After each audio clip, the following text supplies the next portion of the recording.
What is up, YouTube? It's Metatronics. Today I'm bringing you an emblem that I had a crazy fun time doing. It's Marshall Lee, so let's get right into it.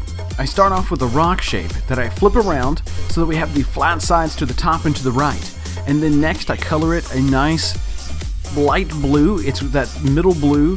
Then I take a curved line, make it really tiny and kind of straighten it out so it's just barely a smile. I duplicate that shape, so I kind of thicken it up. I kind of drag the other one down just a little bit. Then I move on to doing the teeth. And his teeth are just going to be two triangle wide shapes, and I wind up just duplicating and pasting over the other shape. I add a little border.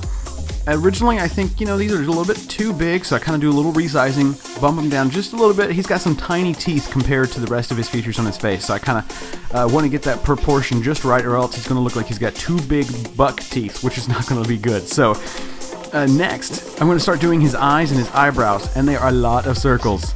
A lot of circles. So each one of his eyes are two circles. Each one of the circles are kind of an oblong shape. And one is tilted to the right, and one is tilted to the left, and it kind of creates a nice little curved shape. I originally put his left eye a little closer inwards to the smile, but that doesn't look right at all, so I wind up moving it further to the edge of his face, and you'll see that here in just a second. You want to get it pretty close to the edge, just because he's looking in one direction, kind of apathetic to the camera, doesn't really care, just like Marshall Lee. So the next, his eyebrows are just more oblong circles. I kind of squash them down and make them pretty long and pointed on the ends, basically. And if you don't know how to get into the freescale mode where you can squish the shapes around, you just click the right stick on your controller. Now next, moving on to his hair, I start off with the main shape that I just kind of shrink down and then put it, just between the eyes. And then I use a couple of flag no-end shapes. All of this hair is obviously going to be colored black. And I kind of put those to the left side of his hair just to create some of those wisps that he's got going on. And then next I use a flag breathe shape to create kind of a sideburn. And then just under that shape I want to use another mane that I kind of shrink down at some to create his ear, because he's got those little pointy ears. Next, you're going to want to give his head a border. Basically what you're going to do is just copy and paste the same shape over and then just change it to black and expand it out so that it gives it just a little bit of border. And now, moving on to the neck, I originally used the round square shape that I kind of made into a rectangle, but then I decided to use a thimble. And the reason for that being is I thought that the round rectangle just kind of, it just looked too straight. It didn't look like a natural neck. And so what I decided to do is just to change that out for the thimble, and you'll see that here is I change it to that same color of blue, line it up with the edge, and then kind of give that border to the shape. And then next I think, well, that's a little too curved on the back side. Nobody's neck looks like that, and so I decided to use one of the round squares again, flatten it out, flatten out that back side of his neck, and then duplicate that shape and just color it black and give it a little border.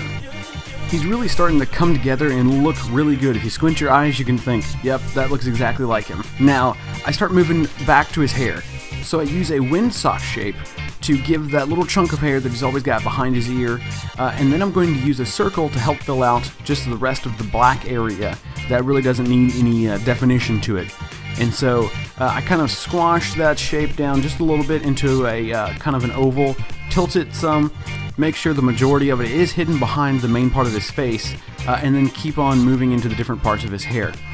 Next I use a flag breathe shape for that little wisp of hair in the back, and then I move on to adding another circle, and it's actually going to be duplicated and kind of moved around a little bit. So I use a big one, and it is almost as big as his face, a little bigger actually, and kind of put that to the background and then duplicate it and move it over. They're kind of ovals. I tilted it to the side so that the point, if you will, of the oval is going to the top right.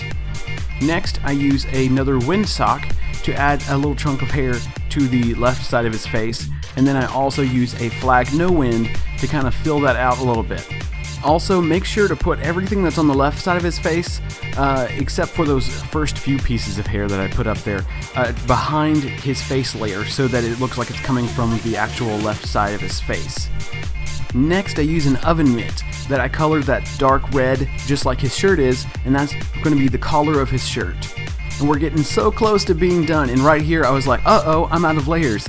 It turns out I miscounted my layers. I'm not sure how I did that exactly, but then I decide to go back, get rid of a few things, but I wind up re-adding at least one of them. So I get rid of the oven mitt and that flag breeze that was on the right side of his face to make room in the layers so that I can add the little bite marks, which are obviously, like, they're iconic. You can't have Marshall Lee without the bite marks. Same thing with Marceline, you gotta have them. Well, so I add those bite marks, color them a nice dark red so they kind of look like old dried up blood or a scab or a scar or something. And then I went back and added one of the flag breeze shapes. But there you go, guys. That's Marshall Lee. I had a blast making him. I hope you enjoy making him yourself. If you enjoyed the video, please give it a like. And if you haven't seen the rest of my emblems, please go ahead and check them out. I've got a link in the description so that you can see them. You can take a look at a few of them right here. If you're into anything Adventure Time, I've even got a couple of Daft Punk emblems. And if you want to join the Meta Army, I've got an emblem for that as well. So if you want to take a look at that, there's a link in the description to a playlist so you can take a look at all of my emblems.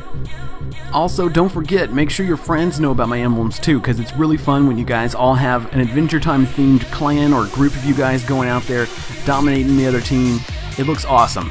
And you want to be extra awesome, make sure you let me know in the comments who I should make next. Adventure Time stuff? Musical stuff? I don't know, let me know in the comments. Guys, it's been Metatronics. I'll see you next time.